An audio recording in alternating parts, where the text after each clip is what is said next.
जय हिंद। आज हम लोग मुख्य रूप से जानेंगे कि एक्टोपिक प्रेगनेंसी क्या है। इसी के बारे में हम लोग जानेंगे। ये वेरी रेयरली है और इसमें क्या होता है कि जो जाइगोट का निर्माण होता है उसमें कहीं ना कहीं एबनॉर्मलिटी आ जाती है और जो जाइगोट होते हैं वो यूट्रस में सेटल डाउन नहीं कर पाते हैं। तो इसी के बारे में हम लोग जानेंगे। तो सबसे पहले हम लोग यह जान लेते हैं कि ये नॉर्मल कंडीशन में प्रेगनेंसी जो होती है तो उसमें क्या होता है, नॉर्मल और एबनॉर्मल स्थिति। क्योंकि एक्टोपिक प्रेगनेंसी जो है एक एबनॉर्मल कंडीशन है। प्रेगनेंसी का यह एबनॉर्मल कंडीशन है और इसमें क्या होते हैं, जो जाइगोट बनते हैं वह यूट्रस में सेटल डाउन नहीं होते हैं। तो सबसे पहले हम लोग यह देखते हैं कि नॉर्मल कंडीशन में प्रेगनेंसी कैसे रहता है। तो नॉर्मल स्थिति में हम लोग जानते हैं कि जब ओवा और स्पर्म जब फ्यूज करते हैं, जिस तरह से ओवरी से ओवा का क्या होता है फॉर्मेशन होता है और ये ओवा जो होते हैं फिलोपियन ट्यूब से क्या करते हैं कि ओवा को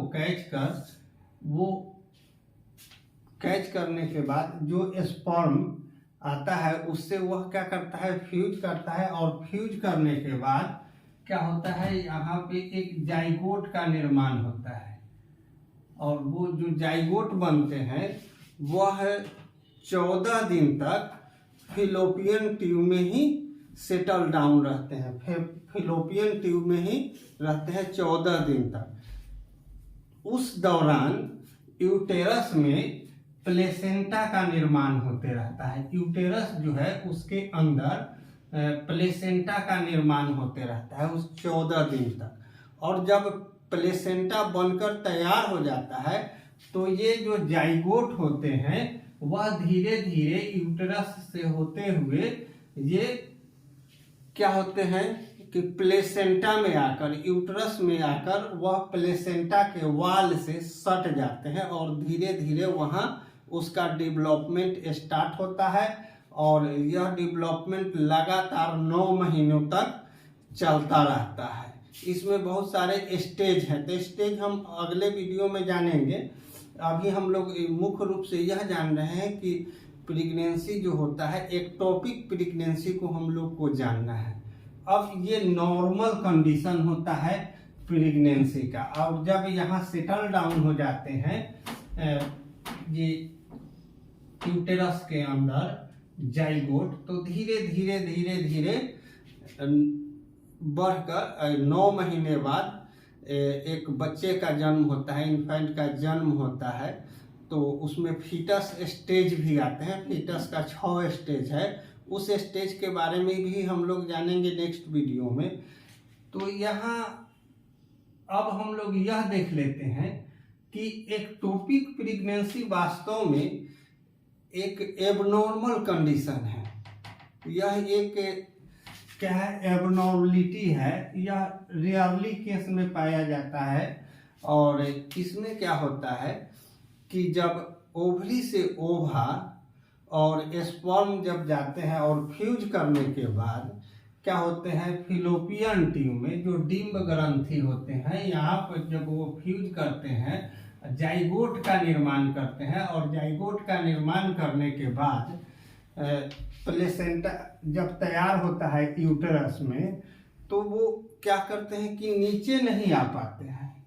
ये यहीं पे इनका क्या होने लगता है कि ग्रोथ होने लगता है, यहीं पे ग्रोथ होने लगता है, डेवलपमेंट स्टार्ट हो जाता है यहीं पे। और जब यहाँ पे स्टार्ट हो जाता है इसका ग्रोथ, तो इधर वो यूटेरस में आ नहीं पाते हैं और वहाँ पर जब ग्रोथ स्टार्ट होता है 14 दिन के बाद भी वो यूटेरस में आकर जो फिलोपियन ट्यूब बनता है उसमें क्या करते हैं कि जो प्लेसेंटा बनता है उसमें सेटल डाउन नहीं करते हैं। इस कारण से धीरे धीरे जब इनमें ग्रोथ होना शुरू होता है तो ये फिलोपियन ट्यूब का आकार बढ़ने लगता है। जबकि फिलोपियन ट्यूब में क्या होता है उतना आकार बड़ा नहीं हो पाता है, तो धीरे धीरे पेशेंट इसमें अपने आप को असहज महसूस करने लगते हैं। उनके पेट में दर्द या तरह तरह के सिम्टम प्रस्तुत होने लगते हैं, तरह तरह के उसको सिम्टम आने लगता है, दिक्कतें आने लगती है। और ये जब धीरे धीरे बढ़ने लगता है तो फैलोपियन ट्यूब क्या होता है काफ़ी बड़ा हो जाता है, यहाँ दर्द होता है, फैलोपियन ट्यूब फट भी सकता है, फटने की भी स्थिति हो जाती है अगर इसको केयर नहीं किया गया। तो एक्टोपिक प्रेगनेंसी वास्तव में एबनॉर्मल कंडीशन है प्रेगनेंसी का।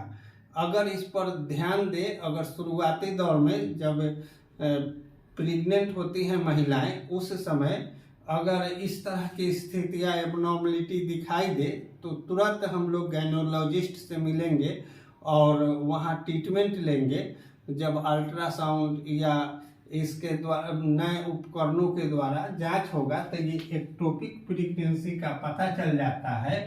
तो वैसी स्थिति में क्या होता है कि इस एक्टोपिक प्रेगनेंसी को किसी न किसी तरह से डिस्ट्रॉय कर दिया जाता है, और जब डिस्ट्रॉय होगा तो फैलोपियन ट्यूब फटने से बच जाता है। अन्यथा अगर ध्यान नहीं दिया गया तो ये धीरे धीरे बड़ा होकर फैलोपियन ट्यूब को क्या करते हैं कि डैमेज कर देते हैं, फैला देते हैं, फट भी सकता है।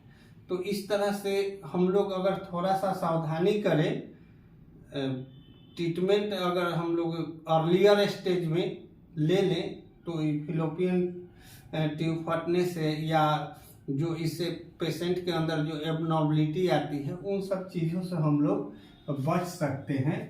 और फिर से अगर इसका ट्रीटमेंट होगा तो फिर से प्रेगनेंसी नॉर्मल कंडीशन में आ जाएगी।